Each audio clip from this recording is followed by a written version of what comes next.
আপুনি কেতিয়াবা ভাবি পাইছেনে, প্ৰতিদিনে ইমান হাড় ভঙা পৰিশ্ৰম কৰাৰ পাছতো আমাৰ নিজৰ সময় আৰু টকাৰ ওপৰত আমাৰ সম্পূৰ্ণ নিয়ন্ত্ৰণ কিয় নাথাকে?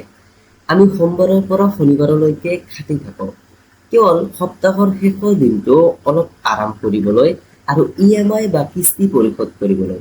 যদি এই কথাখিনি আপোনাৰো জীৱনৰ কাহিনী যেন লাগিছে, তেন্তে আজিৰ এই অডিঅ' বুকটো আপোনাৰ বাবেই। আজি আমি আলোচনা কৰিম আন্তৰ্জাতিক পৰ্যায়ৰ প্ৰসিদ্ধ লেখক MJ ডেমাৰ্কৰ আলোচিত গ্ৰন্থ unscripted the great rate race স্কেপৰ মূল শিক্ষাসমূহ। লেখকে এই কিতাপখনত স্পষ্টভাৱে দেখুৱাইছে যে কেনেকৈ সমাজৰ গতানুগতিক ব্যৱস্থা, যাক তেওঁ দ্য স্ক্ৰিপ্ট বুলি কৈছে, যি আমাক এক অন্তহীন নিগৰি দৌৰ বা ৰেট ৰেচৰ মাজত আবদ্ধ কৰি ৰাখে, আৰু কেনেকৈ সঠিক পদ্ধতিৰে ব্যৱসায় গঢ়ি তুলি আমি প্ৰকৃত আৰ্থিক আৰু মানসিক স্বাধীনতা লাভ কৰিব পাৰোঁ, তাৰেই বৰ্ণনা কৰা হৈছে। প্ৰথম ভাগ, দ্য স্ক্ৰিপ্ট আৰু ৰেট ৰেচৰ কাৰাগাৰ।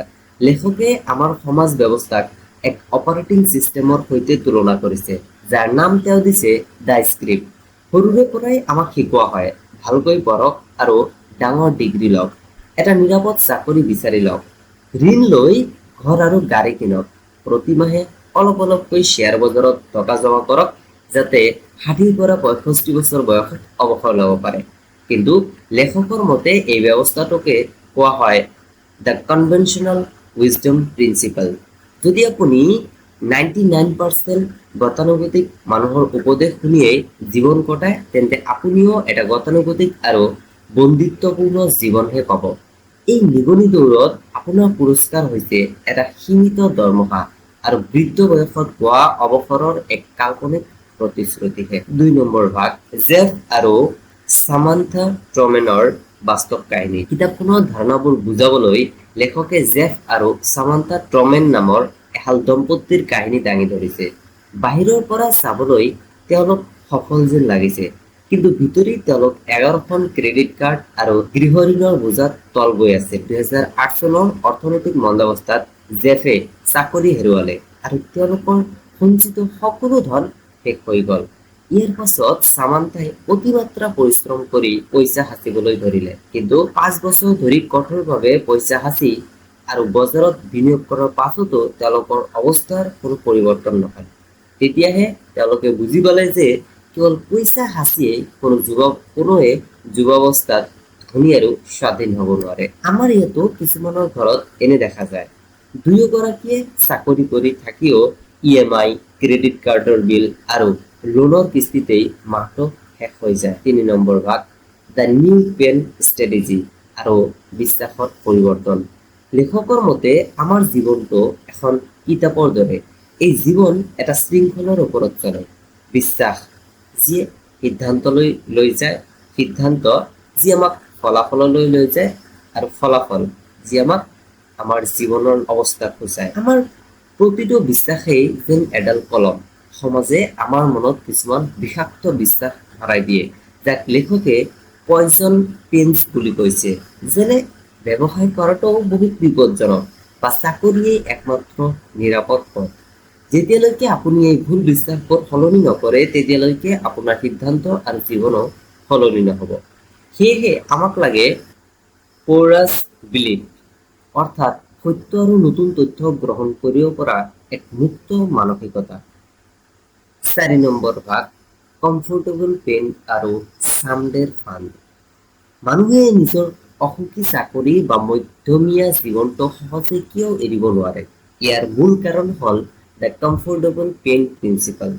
মাহৰ শেষত পোৱা নিয়মীয়া দৰমহা, সপ্তাহৰ শেষত চিনেমা চোৱা বা ৱেব ছিৰিজ চোৱাৰ সুখ, এই সৰু সৰু আৰামবোৰেই আমাক আমাৰ নিজৰ দুখৰ মাজতেই অভ্যস্ত কৰি তোলে। ইয়াৰ লগতে আহে দ্য ছামডে প্ৰিন্সিপাল। মানুহে সদায় কয়, এদিন মই মোৰ সপোন পূৰণ কৰিম বা এদিন ব্যৱসায় আৰম্ভ কৰিম। লেখকৰ মতে ছামডে হৈছে এটা ফাঁকি, যাৰ প্ৰকৃত অৰ্থ হ'ল নেভাৰ, অৰ্থাৎ কেতিয়াও নহয়। পৰিৱৰ্তন তেতিয়াহে সম্ভৱ হয় যেতিয়া মানুহৰ জীৱনত এটা চৰম মুহূৰ্ত আহে, য'ত মানুহে সিদ্ধান্ত লয় যে এই বন্ধুত্বৰ তুলনাত বাহিৰৰ অনিশ্চয়তাও বহুগুণে ভাল। 5 নম্বৰ ভাগ, দ্য হানিপট আৰু বিত্তীয় ভ্ৰান্তি। পাৰস্পৰিক বিত্তীয় জগতৰ আটাইতকৈ ডাঙৰ ফাণ্ডটোৱেই হ'ল দ্য হানিপট প্ৰিন্সিপাল। বিত্তীয় উপদেষ্টাসকলে কয় যে যুৱাৱস্থাৰ সকলো আনন্দ ত্যাগ কৰি মাহে মাহে শ্বেয়াৰ বজাৰত টকা লগালে 40ৰ পৰা 50 বছৰ পাছত চক্ৰবৃদ্ধি সুদ অৰ্থাৎ কম্পাউণ্ড ইফেক্টৰ ফলত ধনী হ'ব পাৰি। কিন্তু ডেমাৰ্কে কয় যে শ্বেয়াৰ বজাৰ ধনী হোৱাৰ বাবে নহয়, ইতিমধ্যে ধনী হৈ থকা সম্পদ ৰক্ষা কৰাৰ বাবেহে ব্যৱহাৰ কৰা উচিত। তেওঁৰ পৰামৰ্শ হ'ল প্ৰথমে ব্যৱসায়ৰ জৰিয়তে ডাঙৰ সম্পদ সৃষ্টি কৰক, তাৰ পাছতহে সেই সম্পদৰ পৰা পেছিভ ইনকাম পাবলৈ বজাৰত বিনিয়োগ কৰক। 6 নম্বৰ ভাগ আনস্ক্ৰিপ্টেড ব্যৱসায় আৰু চেঞ্জ ফ্ৰেমৱৰ্ক। প্ৰকৃত আৰ্থিক স্বাধীনতা লাভ কৰিবলৈ হ'লে আপোনাৰ ব্যৱসায় CENTS এই চেঞ্জ ফ্ৰেমৱৰ্কৰ ওপৰত প্ৰতিষ্ঠিত হ'ব লাগিব। ফাৰ্ষ্ট, C ফৰ কণ্ট্ৰল অৰ্থাৎ নিয়ন্ত্ৰণ। আপোনাৰ ব্যৱসায় আৰু ব্ৰেণ্ডৰ ওপৰত সম্পূৰ্ণ নিয়ন্ত্ৰণ আপোনাৰ নিজৰ হাতত থাকিব লাগিব। ছেকেণ্ড, E ফৰ এন্ট্ৰি অৰ্থাৎ প্ৰৱেশ। যি কাম সকলোৱে অতি সহজে কৰিব পাৰে তাত প্ৰতিযোগিতা বেছি হয়, সেয়েহে ব্যৱসায়ৰ এটা শক্তিশালী ভেটি থাকিব লাগে। থাৰ্ড, নিড অৰ্থাৎ প্ৰয়োজনীয়তা। নিজৰ পচন্দৰ সলনি বজাৰৰ সমস্যা সমাধান আৰু গ্ৰাহকৰ প্ৰয়োজন পূৰণ কৰক। ইয়াকে লেখকে চাক্স টু বাক্স বুলি কৈছে। ফৰ্থ, টাইম অৰ্থাৎ সময়। ব্যৱসায়টো এনেকুৱা হ'ব লাগে যাতে ই আপোনাৰ ব্যক্তিগত উপস্থিতি অবিহনেও স্বয়ংক্ৰিয়ভাৱে চলিব পাৰে। দেন ফিফ্থ, স্কেল অৰ্থাৎ পৰিসৰ। আপোনাৰ প্ৰডাক্ট বা সেৱা যাতে কেৱল স্থানীয় অঞ্চলতে সীমাবদ্ধ নাথাকি বহল বজাৰত হাজাৰ বা লাখ লাখ মানুহলৈ উপস্থিতি থাকিব পাৰে, তাৰ ব্যৱস্থা থাকিব লাগে। 7 number part, process versus event আৰু অধ্যাৱসায়ৰ 4টা নিয়ম। ৰাতিটোৰ ভিতৰতে কোনো মানুহ সফল নহয়। ব্যৱসায় আৰম্ভ কৰাটো এটা ঘটনা অৰ্থাৎ ইভেণ্ট, কিন্তু ব্যৱসায় সফল কৰাটো এটা নিৰন্তৰ প্ৰক্ৰিয়া বা প্ৰচেছ। এই যাত্ৰাত আপুনি দ্য ডিজাৰ্ট অফ ডিজাৰ্চন বা মৰুভূমিৰ কঠিন পৰীক্ষাৰ সন্মুখীন হ'ব লাগিব, য'ত কঠোৰ পৰিশ্ৰম কৰাৰ পাছতো তৎক্ষণাত কোনো ফলাফল দেখা নাযায়। ইয়াৰ পৰা উত্তৰণ ঘটাবলৈ লেখকে অধ্যাৱসায়ৰ 4টা নিয়মৰ কথা কৈছে। ফাৰ্ষ্ট, বিলিভ নিগনি দৌৰৰ পৰা ওলাই অহাৰ গভীৰ বিশ্বাসাৰ্থ। ছেকেণ্ড, পাৰ্পজ এক দৃঢ় উদ্দেশ্য বা হোৱাই থাকিব লাগে। থাৰ্ড, গ'ল নিজৰ লক্ষ্য আৰু আৰ্থিক নিৰাপত্তাৰ নিৰ্দিষ্ট পৰিকল্পনা। এণ্ড ফ'ৰ্থ, আইডেণ্টিটি শ্বিফ্ট নিজকে বৰ্তমানৰ পৰিচয়ৰ সলনি ভৱিষ্যতৰ এজন সফল উদ্যোগী হিচাপে গঢ়ি তোলা। 8 নম্বৰ ভাগ, সময়, উদ্দেশ্য আৰু প্ৰকৃত সুখ। টকাৰ প্ৰকৃত মূল্য হ'ল ই আপোনাক টাইম ফ্ৰীডম অৰ্থাৎ সময়ৰ স্বাধীনতা দিয়ে। লেখকৰ মতে জীৱনৰ চেছ খেলখনত সময় হৈছে ৰজা আৰু টকা হৈছে ৰাণী, যাৰ কাম হৈছে ৰজাক সুৰক্ষা দিয়া। ধৰি লওক আপোনাৰ হাতত $5 বিলিয়ন আছে আৰু আপুনি সকলো ভৌতিক সুখ ইতিমধ্যে উপভোগ কৰি পেলাইছে। তাৰ পাছত আপুনি কি কৰিব? সেই অৰ্থপূৰ্ণ কামটোৱেই হৈছে আপোনাৰ প্ৰকৃত উদ্দেশ্য। সুখ কেৱল টকাত নাথাকে, ই থাকে কৃতজ্ঞতা, স্বাধীনতা, স্বাস্থ্য, অৰ্থপূৰ্ণ কাম আৰু ভাল সম্পৰ্কৰ মাজত। 9 নম্বৰ ভাগ, জীৱনত প্ৰয়োগ কৰিবলগীয়া 7টা ব্যৱহাৰিক শিক্ষা। 1 নম্বৰ, গতানুগতিক উপদেশক প্ৰশ্ন কৰক। ভিৰৰ অংশ নহয় নিজৰ যুক্তিবাদী চিন্তা প্ৰয়োগ কৰক। 2 নম্বৰ, বিষাক্ত বিশ্বাস পৰিত্যাগ কৰক। নিজৰ অক্ষমতাৰ অজুহাতবোৰ মনৰ পৰা আঁতৰাই পেলাওক। 3 নম্বৰ, চামডে এৰি আজিৰ পৰাই কাম কৰক।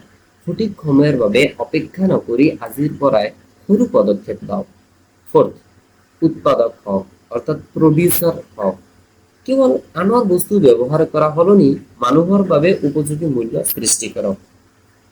5th, সমস্যাৰ মাজত সুযোগ বিচাৰক। মানুহৰ অসুবিধা আৰু অভিযোগবোৰক ব্যৱসায়িক সুযোগলৈ ৰূপান্তৰ কৰক। 6th, প্ৰক্ৰিয়াৰ প্ৰতি নিষ্ঠাবান হওক। ক্ষণিকৰ চমক নিবিচাৰি নিয়মীয়া অনুশাসন মানি চলক। 7, সময়ক সৰ্বোচ্চ স্থান দিয়ক। টকাতকৈ সদায় নিজৰ বহুমূলীয়া সময় বেছি গুৰুত্ব দিয়ক। আনস্ক্ৰিপ্টেড হোৱা প্ৰকৃত অৰ্থ হ'ল আনৰ নিৰ্দেশত পৰিচালিত জীৱনৰ পৰা ওলাই আহি নিজৰ ভাগ্যৰ নিৰ্মাতা নিজেই হোৱা।